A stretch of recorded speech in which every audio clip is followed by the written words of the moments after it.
Good evening, sir. Good evening. Good evening, sir. Good evening. Good evening.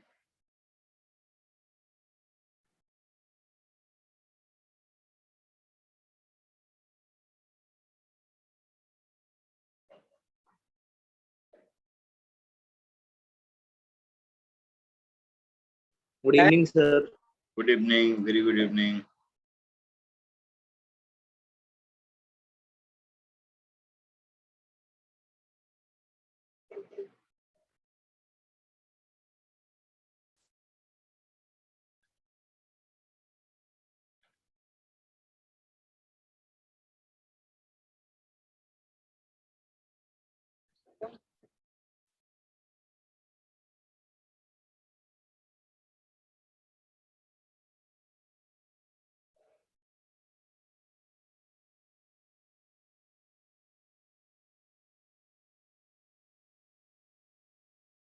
Good evening, sir.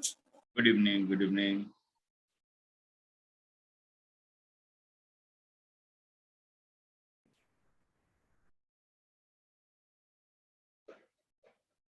Sir. Good evening.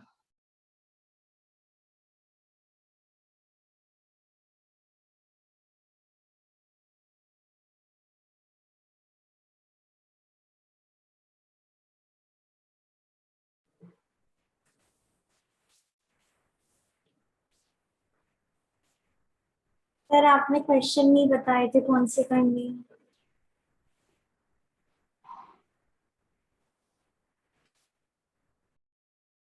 इसके sir आपने कहा था ना homework देंगे। हाँ। सर आपने दिया नहीं। ओह। अच्छा अब सर हाँ हाँ। तो कुछ क्वेश्चन भेजे थे व्हाट्सएप पे। अच्छा अभी देखता हूँ मैं। सर मुझे ये समझ नहीं आया आपने number of terms in kenomial कैसे निकाला था। Number of terms in kenomials means multinomials. अच्छा बताता हूँ अभी, है ना। Number of terms in kenomial अभी बताता हूँ।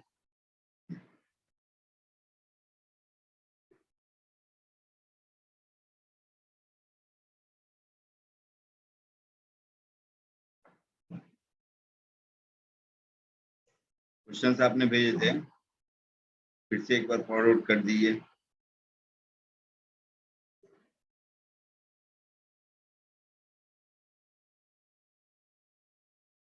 ना, कभी जैसे ये स्किप कर जाए तो एक बार रिमाइंड जरूर करवा दीजिएगा, क्योंकि इतना सारा मैसेज आता है ना, कहीं गलती से दब गया और बहुत ज्यादा मैसेज आ गया उस दिन, तो आपको लगेगा कि मैं जवाब नहीं दे रहा हूँ, जबकि मैं देख नहीं पा रहा हूँ उसको, है ना।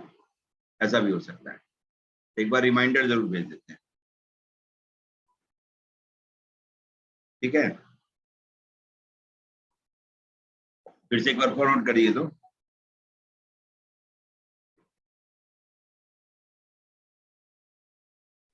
कर दिए। कर दिए। Yes sir.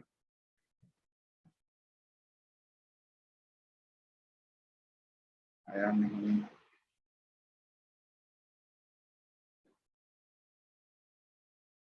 अच्छा तो दूसरे वाले नंबर पर है।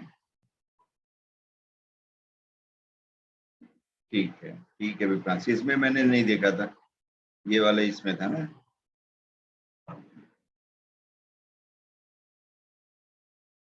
अभी मैं करता हूँ, ठीक है। और इसमें कभी ये नहीं सोचना है कि मैं बाद में ज्वाइन किया, पहले ज्वाइन किया, सब नहीं सोचना है,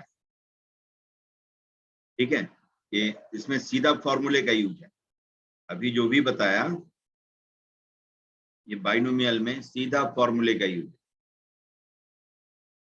कॉन्सेप्ट की एंट्री इसमें मेजर तब होती है जब परम्यूटेशन कॉम्बिनेशन पढ़ लेते हैं।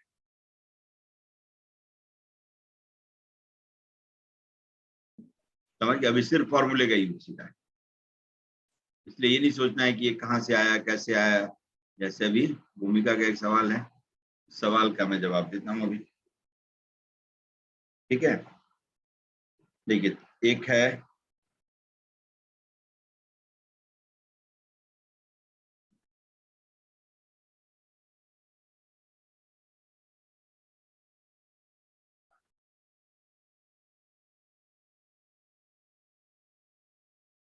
मैं क्वेश्चन पहले जनता तक पहुंचा देता हूँ।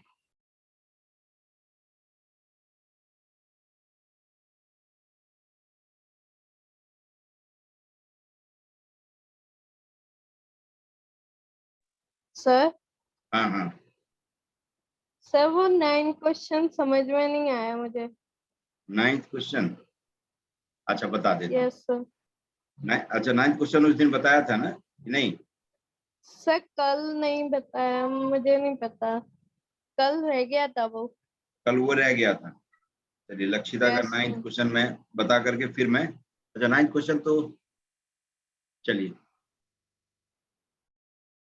ठीक है। 7th क्वेश्चन तो देख लिए थे ना, कल इसको ग्रुप में शायद फॉरवर्ड कर दिया था। यस सर 7 देख लिया था। 7 देख लिया था, हाँ। और इसको भी मैंने हाँ बता तो दिया था, लेकिन जो लॉग की प्रॉपर्टी का यूज था, जिसमें लोग बहुत लोग कहीं नहीं जानते होंगे, लेकिन बस इसका यूज करना है, b raise to the power log a to the base, है ना। ये दोनों एक्सचेंज हो जाता है, ये लॉग की प्रॉपर्टी है। तो जो लोग नहीं किए होंगे उनको बता दूंगा, ये लॉग जब बताऊंगा। एक दिन की कहानी है, एक दिन में सब कुछ हो जाएगा ठीक ठाक। ठीक है, ए और बी को एक्सचेंज आप कर सकते हैं, ये लॉग की प्रॉपर्टी है। तो 2 raise to the power log of root 9 raise to the power x minus 1 and plus 7, यही था ना, टू द बेस 2। इसमें आप इन दोनों को Yes, एक्सचेंज sir. कर सकते हैं। ये हो जाएगा root of 9 raise to the power x minus 1 plus 7, और इसके पावर में log 2 टू द बेस 2, और log 2 टू द बेस 2 की वैल्यू होती है 1। One. log of anything to same base is always 1। तो ये हो गया आपका root of 9 raise to the power x minus 1 plus 7। दूसरा एक और था 2 रेज टू द पावर 1/5 और log 3 raise to the power x minus 1 plus 1 to the base 2, है ना।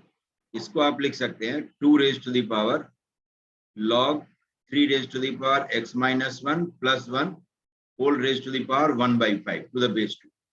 ठीक है, पहले की तरह ही आप इन दोनों को एक्सचेंज कर सकते हैं, और इन दोनों को एक्सचेंज करेंगे तो जैसे यहाँ पर ये आया है वैसे यहाँ पर आ जाएगा 3 raise to the power x minus 1 plus 1 raise to the power 1/5। इसके पावर में log 2 टू द बेस 2 होता, जिसकी वैल्यू होगी 1।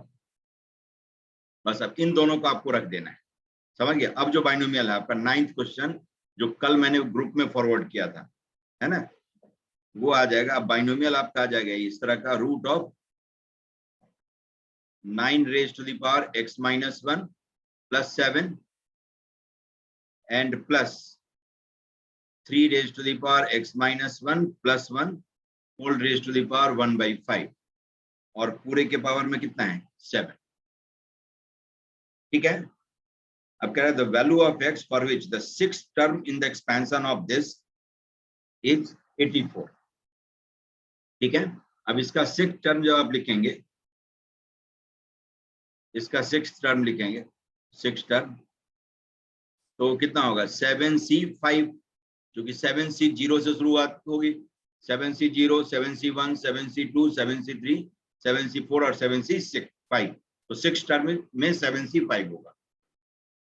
This raise to the power 7 minus 5 मतलब 2 रूट ऑफ 9 रेज पर x minus 1 plus 7 raise to the power 7 minus 5, और 3 raise पर x minus 1 plus 1 raise to the power 1/5, इस पूरे का पावर 5।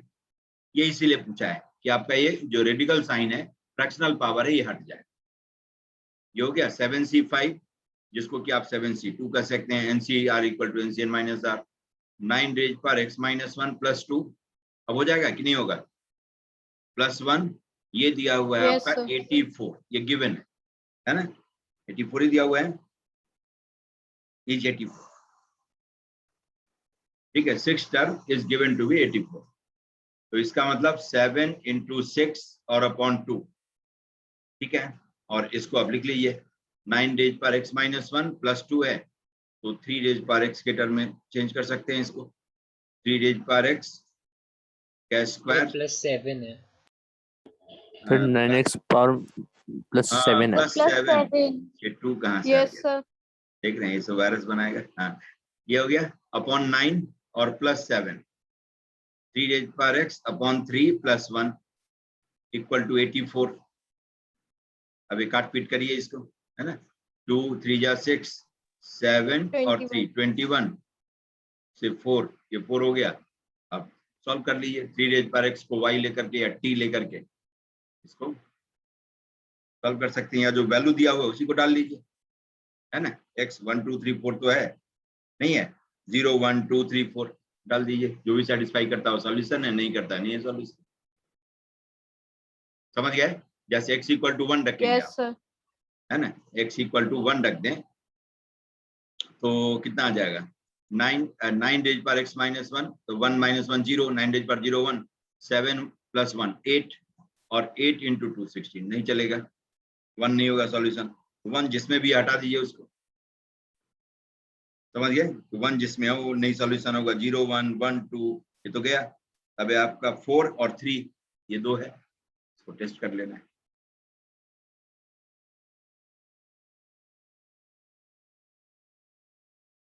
ठीक है, यस सर। ठीक है। 2 में 1 था, देख रहे हैं, 1 2 और 0 1, तो 1 2 डाल के देख लिए, 1 डाल करके देख लिए, नहीं आया तो 2 गया, और आ जाता तो 2 में से कोई एक होता। अभी 0 डाल के देख लेते, 0 सेटिस्फाई कर दिया तो 1 0, वरना 2 1 2। ठीक है, तब तो हो जाएगा ना। Yes sir. +7 है।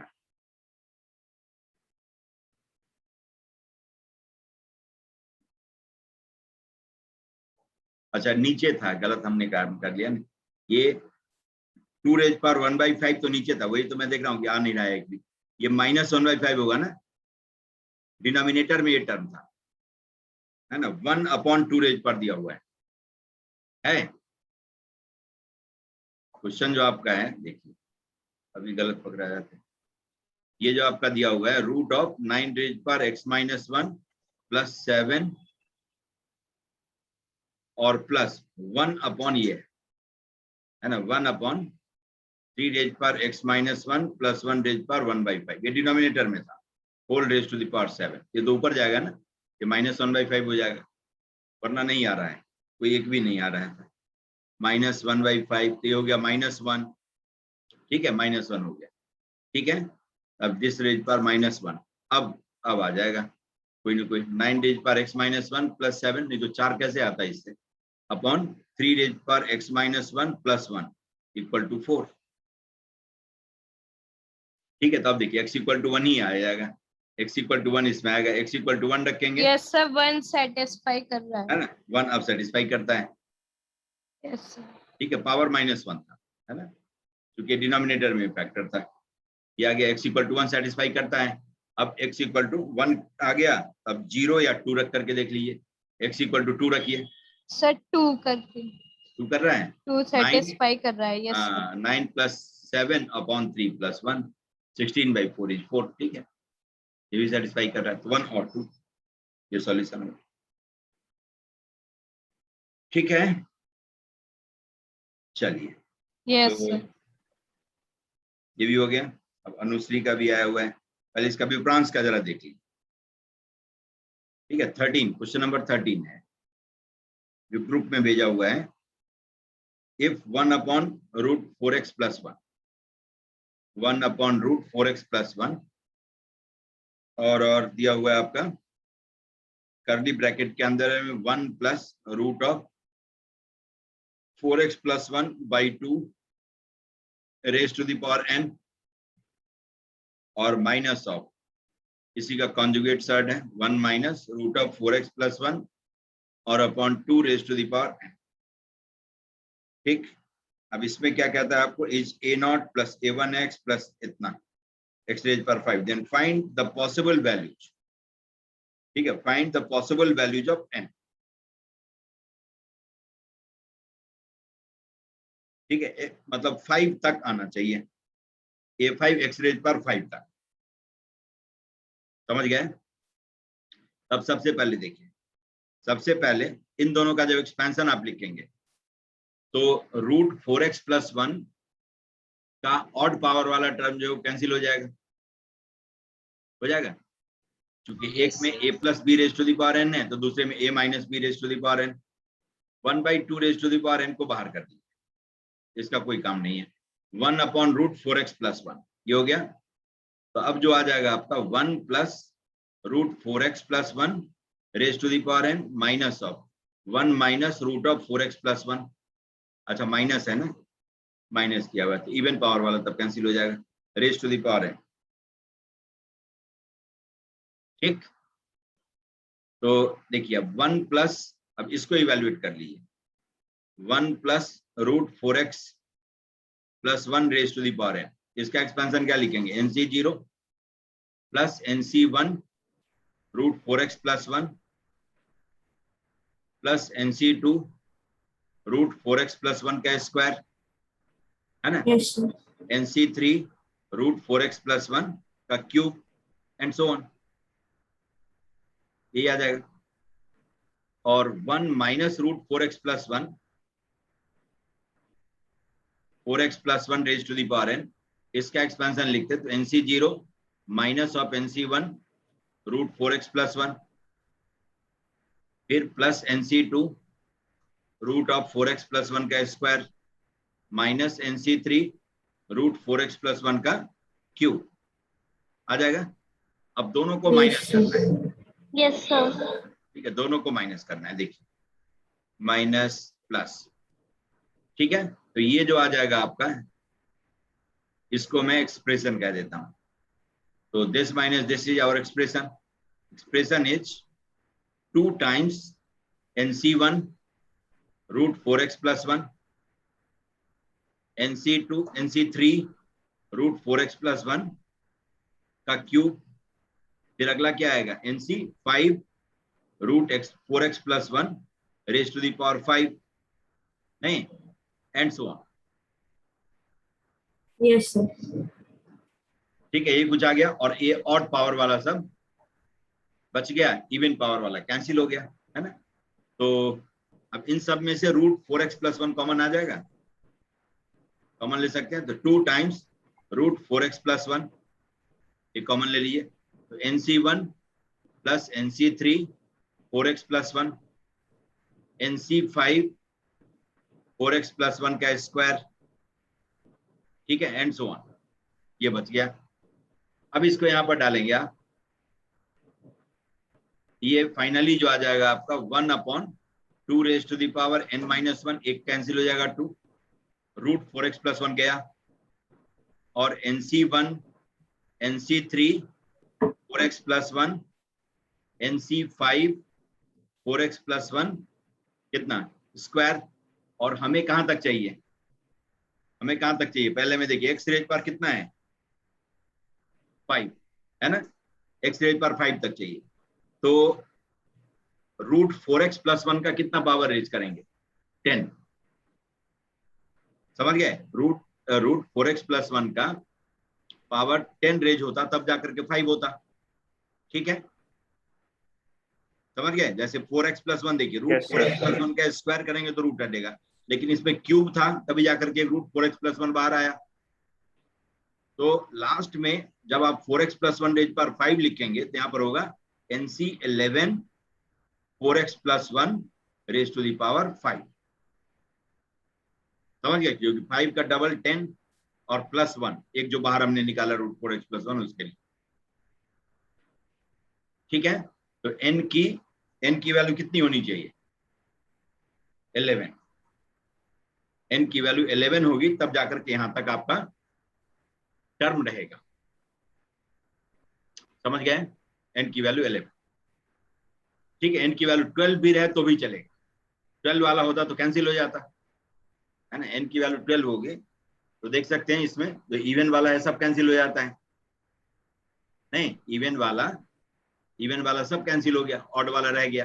तो मान ली रूट 4x प्लस 1 रेज पर 12 भी होता तो भी कोई फर्क नहीं पड़ता है, सब्ट्रैक्ट होने के बाद तो जाना ही जाना है। तो इसीलिए n की वैल्यू 11 हो सकती है और 12। समझ के कंप्लीट जवाब। अच्छा, देन फाइंड द पॉसिबल, अच्छा इसीलिए लिखा है पॉसिबल वैल्यूज, पॉसिबल वैल्यूज। तो इसीलिए n की वैल्यू जो हो सकती है 11, आइदर 11 और 12। n इज 11 और 12 to get term containing x raise to the power 5, है ना। x रेज पर 5 तक मैक्सिमम पावर है, a5 x रेज पर 5 लास्ट टर्म। फिर 1/2n-1 कहाँ गया? क्या रहेगा, अपना कांस्टेंट में रहेगा, उससे क्या मतलब। कोई nc 1/2 रेज पर n-1 a नॉट है, x का जो कोफिशिएंट होगा उसमें मल्टीप्लाई होकर के आ जाएगा, उससे कोई मतलब नहीं है, उसके तरफ नहीं ध्यान देना है। हमें सिर्फ x का पावर देखना है, a0, a1, a2, a3 है ना, वही सब मिला करके बनाएगा। 12 कैसे हो गई n की वैल्यू, फिर से बता दीजिए। 12 कैसे हुआ, इसलिए Yes, sir. कि देखिए अब इसमें जब इन दोनों को हमने सॉल्व किया था, इन दोनों को हमने सॉल्व किया, इसमें जितना भी इवन पावर ऑफ √4x+1 का टर्म है वो सब कैंसिल हो गया है। Yes, sir. √4x+1 का स्क्वायर कैंसिल हो गया, √4x+1 Yes, रेज sir. पर 4 कैंसिल हो गया। ऐसे ही मान लीजिए √4x+1 रेज पर 12 होता वो भी कैंसिल हो जाता, Yes, sir. और √4x+1 रेज पर 12 करेंगे तो जाकर के 4x+1 रेज पर 6 बनेगा। Yes, नहीं, sir. लेकिन इन दोनों Yes, को sir. ऐड करने के बाद तो कैंसिल ही हो जाएगा, तो होता या नहीं होता उससे कोई फर्क पड़ेगा। नहीं सर, ठीक है, समझ में आ गया। समझ में आ गया। जैसे मान Yes, लीजिए sir. आपको कहे कि x का टर्म मैक्सिमम कहे कि a1x तक रहे, तो आप बाय द वे आप nc2 भी लेंगे, nc2 √4x+1 का स्क्वायर और nc3 4x+1 का क्यूब, ठीक है, 4x+1 का क्यूब लेंगे, तो यहां तक में आपको x आ जाएगा, आ जाएगा √4x+1 कैंसिल होकर के, तो √4x+1 का स्क्वायर बनेगा,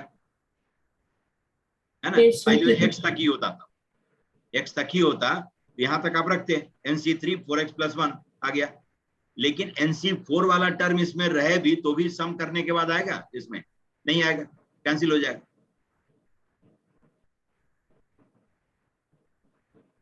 बात समझ पाए कि नहीं। जैसे Yes, इस sir, समझ एक्सप्रेशन में में आ गया। nc4 √4x+1 रेज पर 4 हो भी तो भी दोनों ऐड होने के बाद nc4 का टर्म नहीं आ रहा है, क्योंकि तो कैंसिल हो जाता Yes, है। sir. इसीलिए एक तो nc11 तक हमें चाहिए ही चाहिए, है ना, nc11 तक चाहिए तो आएगा ही, लेकिन nc12 वाला टर्म भी बाय द वे रहे तो भी वो ऐड होने के बाद वो खत्म ही हो जाएगा, है ना। जैसे nc10 नहीं आया वैसे ही nc12 नहीं आएगा, जैसे nc1 है लेकिन nc2 वाला नहीं है, nc3 है nc4 वाला अपने आप नहीं है, nc4 है या नहीं है उससे कोई फर्क पड़ता है, इस सम को नहीं फर्क पड़ता, ठीक है। इसलिए n की वैल्यू 11 होगी या 12। इसमें किसी को कोई दिक्कत तो नहीं। No, sir. ये 13 दो बार आ गया आपका।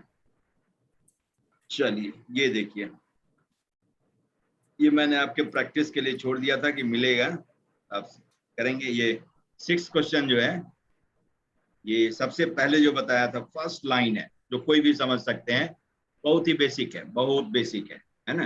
ये देखने में देखना कि जितना खतरनाक लग रहा है काम इसका उतना ही आसान।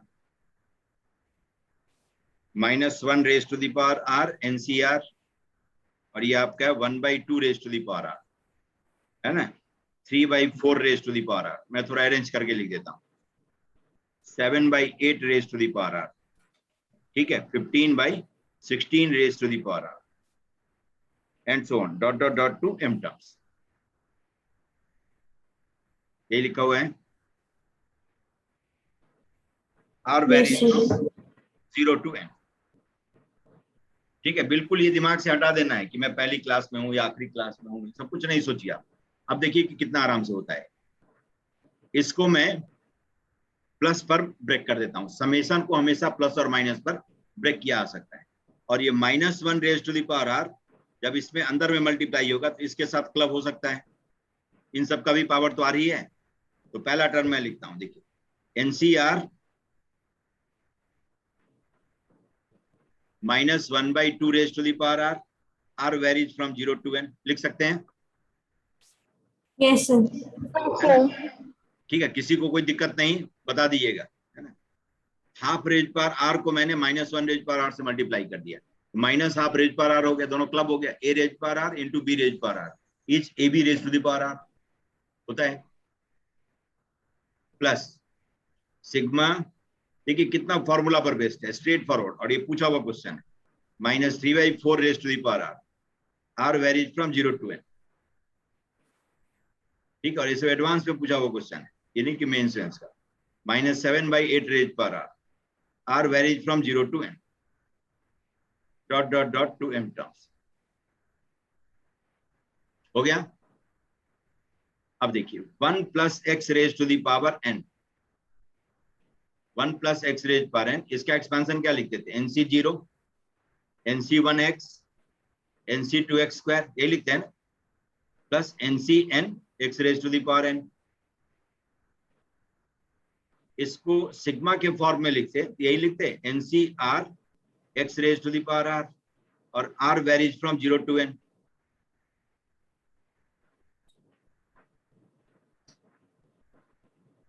ठीक है। Yes sir. ये बाइनोमियल की पहली लाइन है, एनसीईआरटी की लाइन है, देख रहे हैं, और इसी पर बेस्ड ये क्वेश्चन है। अब देखिए, अब इसी में x के जगह पर -½ रखते हैं तो ये पहले समेशन की वैल्यू आ जाएगी, मतलब 1 + x raise to the power n का ही तो सिग्मा फॉर्म में है, नहीं? Yes sir.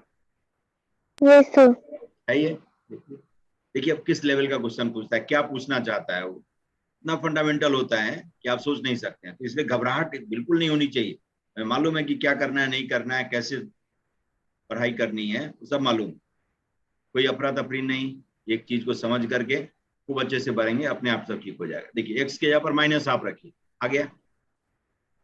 दूसरे में x के जगह पर -3/4 रखिए, ये भी आ गया। तीसरे में x के जगह पर -7/8 रखिए, तीसरे का समेशन आ गया, नहीं आ गया, सिर्फ x के जगह पर छापना है, क्योंकि ये तो आइडेंटिटी है ना, binomial theorem is an identity, identity is true for all values of variable, x के जगह पर जो आया है उस सबको छापते जाइए, इसमें फिर समेशन की वैल्यू आती जाएगी, dot dot dot to m terms, हो गया। ये हो गया 1/2 raise to the power n, ये हो गया 1/4 raise to the power n, ये हो गया 1/8 raise to the power n, 2m terms है। अब देखिए जीपी सीरीज है, 1/2 raise to the power n, इसको लिख सकते हैं 1/2 raise to the power 2n, इसको लिख सकते हैं 1/2 raise to the power 3n, नहीं 2m टर्म्स। अब जीपी सीरीज है, ठीक है, इस जीपी सीरीज का सम आप लिख सकते हैं, ठीक है। कि first term 1/2 raise power n, common ratio भी 1/2 रेज पावर n, और नंबर ऑफ टर्म्स m खुल के दिया ही है। अब इसको आप ऐड करेंगे तो आपको सम आ जाएगा,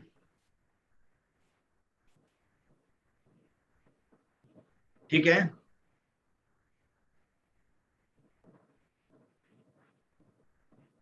हो जाएगा, यस सर।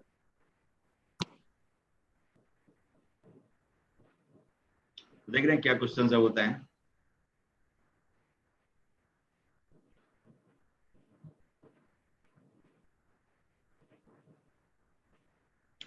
तो जो सम टू n टर्म्स बताया था, a into 1 - r raise to the power n upon 1 - r, इसमें a की वैल्यू क्या है, ½ raise to the power n, first term.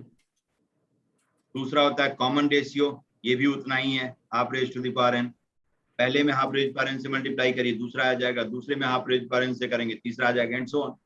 और नंबर ऑफ टर्म्स m दिया ही हुआ है, तो आप इसका सम लिख सकते हैं ½ raise to the power n into 1 - ½ raise to the power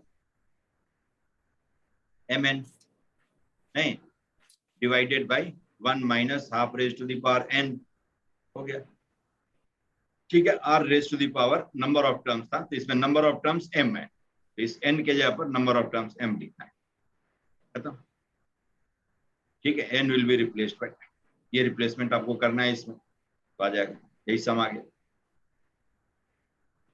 ठीक। इसमें किसी को कोई दिक्कत तो बताइए।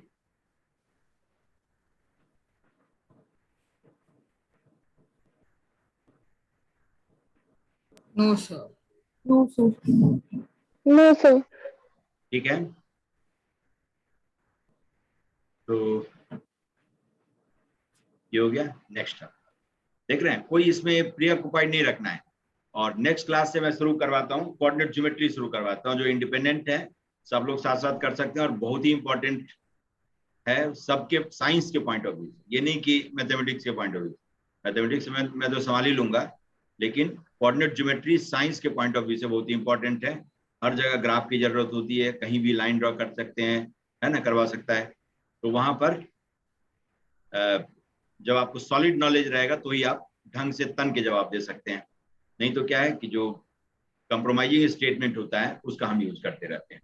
तो कोऑर्डिनेट ज्योमेट्री की शुरुआत करवा दूंगा, जिसमें सब लोग साथ साथ करेंगे, और बहुत फंडामेंटल से लेकर के और बहुत तह तक जा करके, क्योंकि ये जब इतना क्रूशियल है तो उसको हमें अच्छे से हैंडल करना है ना।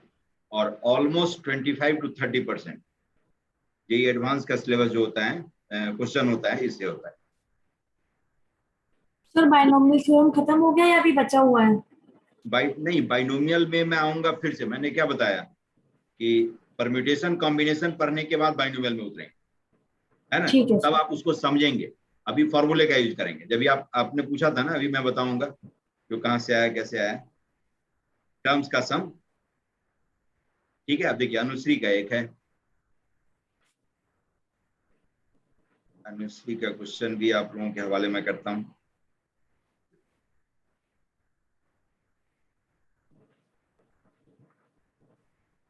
ठीक है, कहता है if the sum of binomial coefficient, देख रहे हैं, ये बार बार मैंने बहुत बार आपको रिपीट करके बताया होगा, कोफिशिएंट और बाइनोमियल कोफिशिएंट में अंतर याद है कि नहीं?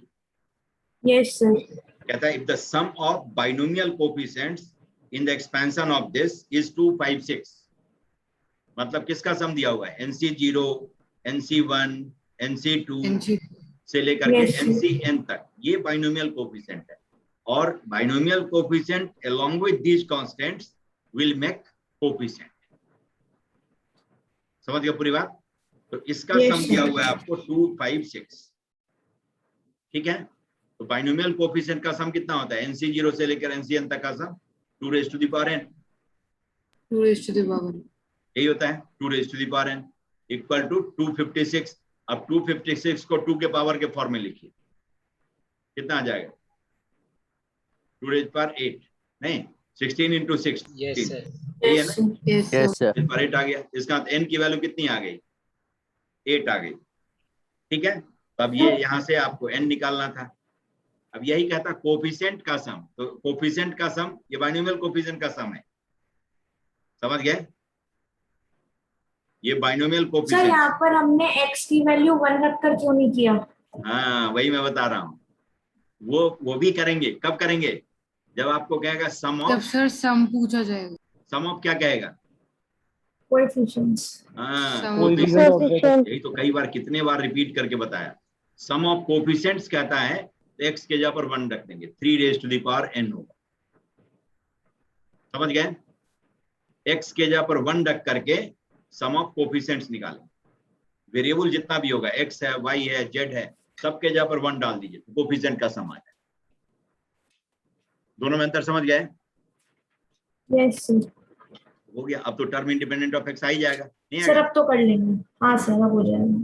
यही डाउट था कि यहाँ पर 1 क्यों नहीं रखेंगे हाँ, x की आप ये 1 वैल्यू। रख करके किए होंगे, है ना? हाँ सर तो नहीं निकला। नहीं, आप ही नहीं, इवन 2019 का एक जेईई मेन का क्वेश्चन है, उसमें भी उन लोगों ने पूछा है और कैसे काम किया है। वो ट्राइनोमियल में नंबर ऑफ टर्म्स निकाला है, और वो फॉर्मूला जो मैंने बताया था लास्ट क्लास में, उसको यूज करके लिख दिया है और डिलीट भी नहीं किया। इतना ढीठ था, है ना, गलत है, और आज तक कैरी कर रहा है वो, क्योंकि किसी ने कंप्लेन नहीं किया होगा उसमें, तो उसने डिलीट भी नहीं किया उसको, और बच्चों को क्रेडिट भी नहीं मिला। पहले जब ऑफलाइन पेपर होता था तो सेम डे पेपर आ गया, अगले दिन पेपर न्यूज पेपर में आता था, लेकिन अब क्या है, अब तो ऑनलाइन है, सब मामला रफा दफा, अंदर की बात अंदर ही रह जाती है। तो इसलिए ऐसा हो सकता है कहीं कहीं पर, आप मान लीजिए जैसे सम ऑफ बाइनोमियल कोफिशिएंट पूछा होगा, जो कि n नेचुरल नंबर आना चाहिए, तभी टर्म इंडिपेंडेंट ऑफ x ला सकते हैं। तो सम ऑफ बाइनोमियल कोफिशिएंट के बदले गलती से लिख दिया सम ऑफ कोफिशिएंट, ठीक है, तो एक बार ट्राई करके देखिएगा। बाय द वे 3 रेज पर n से n की नेचुरल वैल्यू नहीं आ रही होगी तो इसका मतलब कोफिशिएंट दिया होगा, मैं तो बाइनोमियल कोफिशिएंट दिया होगा। ठीक है, गलती से उसने कोफिशिएंट लिख दिया, ऐसी गलती हो सकती है, टाइपिंग एरर हो सकता है या हो सकता है स्लिप ऑफ माइंड के कारण हो, जैसे अलर्ट रहिएगा। ठीक है, ऑनलाइन क्वेश्चन है, उसमें जस्टिस मिल भी सकता है, नहीं भी मिल सकता, दोनों ही ऑप्शन। ठीक है, तो अब तो हो गया इंडिपेंडेंट ऑफ एक्स। अब किसी के सवाल नहीं है? अब नहीं है ना? सर हाँ, सर आपने कहा था अगली क्लास से कोऑर्डिनेट ज्योमेट्री शुरू कराएंगे। कोऑर्डिनेट ज्योमेट्री शुरू करवाऊंगा नेक्स्ट क्लास से। अच्छा सर बाइनोमियल थ्योरम वापस कराएंगे एक और बात हाँ, समझा। बाइनोमियल थ्योरम वापस करवाऊंगा, सब कुछ वापस करवाऊंगा, ये नहीं कि एक बार फुल एंड फाइनल हो गया। ठीक है ना? अभी आप जैसे अभी आपके पास बहुत सारा हैंड नहीं है, तो इसमें तो बहुत सावधानी से चलना होता है ना, बहुत सावधानी से चलना होता है कि जितना आप पकड़ पाए उतना ही बताना जरूरी है। ये तो मेरे पास तो अनलिमिटेड चीज है। अभी मैं मान लीजिए बाइनोमियल में निकालने लगूं तो 10 दिन तो मैं इसी में निकालूंगा। ठीक है, अभी मैंने इसमें कैलकुलस का यूज नहीं करवाया, कोई डिफरेंशिएशन नहीं करवाया, कोई इंटीग्रेशन नहीं करवाया। ठीक है, इसमें परम्यूटेशन कॉम्बिनेशन का यूज मैंने नहीं किया। क्यों? तो आपको मालूम ही नहीं है परम्यूटेशन किसको कहते हैं, कॉम्बिनेशन किसको कहते हैं। इसमें कॉम्प्लेक्स का आयोटा कहीं मैंने नहीं रखा, जबकि इसमें दुनिया भर का आयोटा आता है। ठीक है, कॉम्प्लेक्स नंबर में मैंने कहीं हाथ लगाया है? नहीं लगाया है। तो समय के हिसाब से काम करते हैं, नहीं तो वही कॉम्प्लेक्स नंबर वाला क्वेश्चन दे दूं आपके पल्ले नहीं पड़ेगा, है ना, और आपको लगेगा बहुत हाई फाई चीज पढ़ रहा हूँ। तो हमें हाइप क्रिएट करके नहीं पढ़ना है, सही में हमें सीखते हुए पढ़ना है। समझ गए सर? वो यस सर। हाँ सर वो बुक के भी कुछ क्वेश्चन रह गए थे, तो वो बुक के सर अभी थोड़े से क्वेश्चन रह गए हैं कॉम्प्लेक्स ठीक है, नंबर कोई बात वाले। नहीं। देखिए, जो नहीं होता है आप ग्रुप में भेजिएगा, जैसे मैंने डिस्कस करवाया, डिस्कस मैं करवा दूंगा, और वो संभलने लायक होगा बता दूंगा, नहीं संभलने लायक होगा तो चूंकि दूसरे टॉपिक का कहीं इंटरफेरेंस होगा तो बाद में बता दूंगा। ठीक है, जैसे 86 87 अभी कोई क्वेश्चन आया है ना, देखिए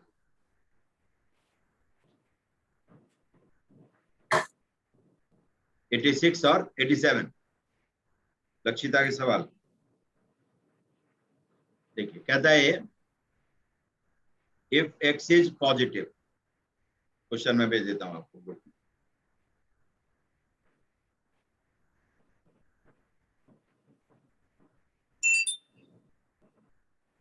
If x is positive, the first negative term in the expansion of this x positive है ना, तो कह रहा है कि then first negative हो जाएगा, then first negative term आप ही बता सकते हैं, negative term in the expansion of, जरूर नॉन इंटीग्रल पावर होगा, है ना, इंटीजर पावर होगा तो कभी नहीं हो सकता, नॉन इंटीग्रल पावर होगा।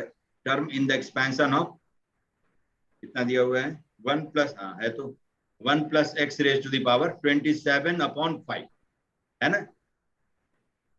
तो देखिए binomial theorem for any index, उसके लिए क्या लिखते थे, 1 plus x raise to the power n को 1 कहीं से शुरुआत होती थी प्लस एन एक्स, ठीक है, plus n into n minus 1/2 factorial और एक्स स्क्वायर। यही बताया था कि अंदर ही अंदर सोचना है कि NC2 लिखना है, लेकिन NC2 नहीं लिखना है, जो NC2 की वैल्यू होती है वो लिख देना है। तो NC2 की वैल्यू ये होती है। NC3 लिखना हो तो n से शुरू होकर 3 फैक्टर लिखिए, n-2 और अपॉन 3 फैक्टोरियल। ठीक है, अब आप जवाब देंगे। अब x रेज पावर 4 का टर्म लिखेंगे तो कहां तक जाएंगे, n-1 n-2 n-3 और अपॉन 4 फैक्टर